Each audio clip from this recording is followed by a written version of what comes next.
여보, 우리 부동산이 저번 달에 비해 또 1,000만 원이 올랐어요. 뭐 죽기 전에 벤츠나 하나 끌어볼까? 손주네 데리고 하와이 여행이라도 한번 가볼까? 안녕하세요. 오늘도 출근한 자본주의의 자본노예 인사드립니다. 반갑습니다. 어제도 구독자분께서 저한테 청약 관련 상담을 해주셨습니다. 그분의 고민은 다음과 같습니다. 저희 부모님께서 청약을 하셨으면 해서요. 아버지는 연세가 만 66세이시고 어머니는 59세이시고 무주택자가 되신 건 대략 13년 정도 되세요. 각자 청약 통장이 있으시다고 들었는데 오래되거나 금액이 많거나 하진 않습니다. 현재 서울 땡땡구에 거주하셔서 그 지역에 연고가 있으신 편이고요. 두 분은 어머니가 현재 코로나 때문에 실업수당을 받고 계시고 4대 보험이 가능한 직장을 조만간 알아보시려 하고요. 아버지는 몸이 편찮으셔서 소득이 없으십니다. 청약이 가능하다 해도 젊은 사람들처럼 대출이 나올지도 나온다고 해도 감당하시기 어려운 상황인 것 같아요. 그래서 지금 아파트 전세 중이신데 집주인이 퇴거 통보를 하기 전까지 쭉 사실 생각과 퇴거 통보 시 땡땡구 빌라 매입을 생각하시는 것 같습니다. 안타까운 마음에 제가 경기도권으로 가도 요즘 살만하니 땡땡 빌라보다는 땡땡 아파트를 매입하시는 건 어떠냐라고 말씀을 드려보는데요. 이제 집값이 떨어질 수도 있으니 청약도 넣어보고 이런 식으로 말씀하시는데 제 판단으로는 절대 불가능으로 보고 있어서요.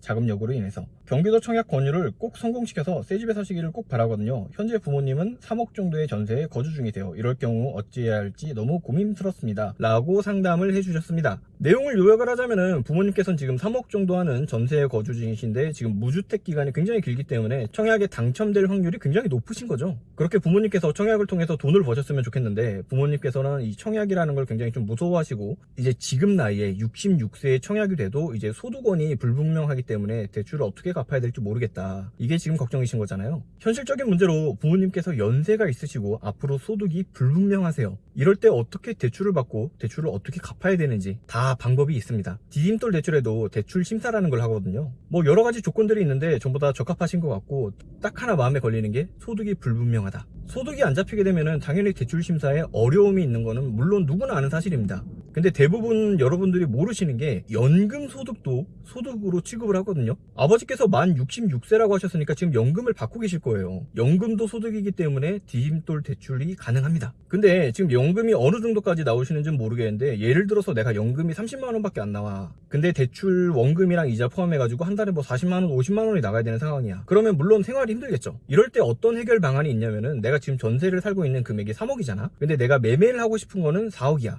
그러면은 4억짜리 집을 분양을 받을 때 3억을 내 돈 쓰고 1억을 대출을 받는 게 아니라 2억을 내 돈 쓰고 2억을 대출을 받습니다. 1억 대출은 월 40만원이 나가는데 2억 대출은 월 80만원이 나가요. 이거 돈 아까워서 죽는 사람들 진짜 많거든. 특히나 나이 드신 분들은 더 대출에 대한 그 걱정과 고민이 엄청 많으세요. 생돈을 버리는 것 같고 한 달에 40만원 더 낸다는 건 물론 아깝지. 작은 돈은 아니야. 근데 4억짜리 집을 분양을 받고 이제 완공되고 그 다음에 전매 제한 풀리는 데까지 한 5년 정도 걸리잖아요. 나는 이 4억짜리 아파트를 분양을 받으신다고 하면은 무조건 안전자산은 최소 3억을 보거든. 위치에 따라서 최대 5억까지도 충분히 볼 수 있다고 생각을 해. 그러면은 계산을 해보자. 한 달에 80만원씩 5년이면은 4,800만원이 나와요. 이때 많은 사람들이 우와 내 돈 피같은 돈 4,800만원을 그냥 날렸어 이렇게 생각을 하는데 이게 잘못된 생각인 거죠. 지금 내가 3억이 있는데 1억 대출을 받는 게 아니라 2억 대출 받아서 총 4억을 만들어서 집을 샀잖아요. 그럼 1억이 남잖아. 그러면 1억을 내가 5천만원은 내 생활비랑 다른 자금으로 모아두고 나머지 5천만원은 이건 5년 동안 원금과 이자를 낼 돈이다 이렇게 아예 생각을 하고 아예 묶어버려.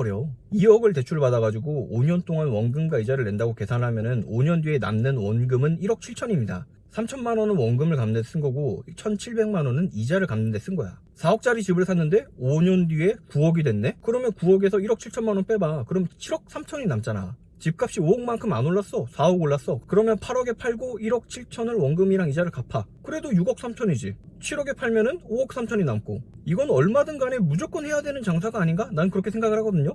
만약에 진짜 9억에 팔려가지고 7억 3천이라는 자금이 생겼다고 치자. 7억 3천이면은 서울에 어지간한 큰 평수 빌라 무조건 매입할 수 있어요. 5년 뒤에는 빌라 값이 그렇게 안 오른단 말이야. 근데 이때 좀 가슴 아픈 이야기이긴 하지만은 그 7억 3천 가지고 집을 뭐 풀로 때릴 수도 있겠지만은 나중에 상속세가 어마어마하기 때문에 차라리 절세하는 방향으로 증여를 통해 가지고 자기 손자나 손녀 명의로 집을 구매를 한 다음에 그 집에 할머니 할아버지가 사시는 게 제일 이상적인 플랜이 아닐까라는 생각이 듭니다. 그렇게 증여세 내셔도 나중에 이제 여생 비용으로는 쓸 돈이 충분히 확보가 되는 상황이라는 거야. 그리고 빚도 다 갚았으니까 그때부터는 온전히 이제 연금도 자기 몫인 거죠. 내가 살면서 주변 사람들한테 가끔 하는 얘기가 있는데, 꿈은 잘 때만 꿔라라는 얘기를 내가 가끔 하거든. 근데 이분은 꿈이 아니에요. 이거는 목표를 잡고 계획을 세우면은 충분히 다 해결될 수 있는 일입니다. 청약이 된다면은 이제 두 번째로는 부모님을 설득시키는 일이 또 가장 중요한 일이 되겠죠. 저희 부모님도 마찬가지인데, 이제 부모님 세대들께서는 고집이 너무 세세요.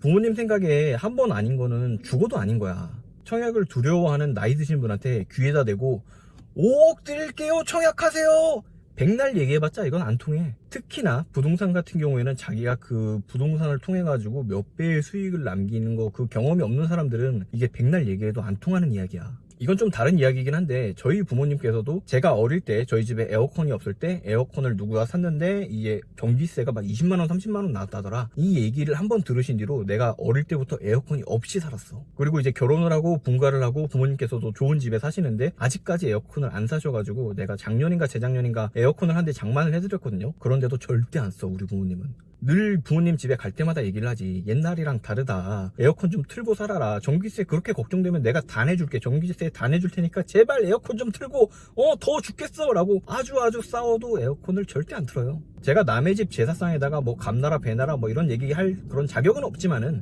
무주택 기간 13년에 청약 통장도 있으시고 그 다음에 직장에 대한 그 거리 그런 것도 지금 고민이 없으신 상황인 거잖아요. 근데 청약을 안 하려고 한다? 이거는 저한테 상담해 주신 구독자분께서 조금 한번 불효를 저질러도 괜찮습니다. 설득이 안 된다면은 부모님이랑 싸우세요. 싸워서 무조건 이기시고 그 다음에 엄마 아빠 청약 통장을 뭐 뺐던, 아니면 뭐 인감 도장을 뺐던, 뭐 다 뺏어가지고 부모님 이름으로 청약을 무조건 넣으세요. 청약 신청해서 당첨되면은 부모님을 새 아파트로 강제 이주를 시켜주고 5년 뒤에 남들처럼 차액 3억 5억 그 큰 돈을 부모님 지갑에 고스란히 꽂아 드리세요. 내 자식이 나한테 얘기도 안 하고 내 피 같은 전세금 3억을 빼돌려가지고 집을 4명이로 대출받은 다음에 시세 차익을 3억에서 5억을 만들어버렸다. 그 전세자금 3억이 얼마나 큰 돈인데 이 나쁜 불효자 새끼 라고 하실 부모님은 지구상에 안 계십니다. 그 깨끗한 아파트 단지에서 늘 산책하시면서 이제 부동산 앞에 가서, 아 여보, 우리 부동산이 저번 달에 비해 또 1,000만 원이 올랐어요. 뭐 죽기 전에 벤츠나 하나 끌어볼까? 손주네 데리고 하와이 여행이라도 한번 가볼까? 이런 대화 하실 거예요. 진짜로 굉장히 흐뭇해 하실 거예요. 생각만 해도 진짜 흐뭇하실 겁니다.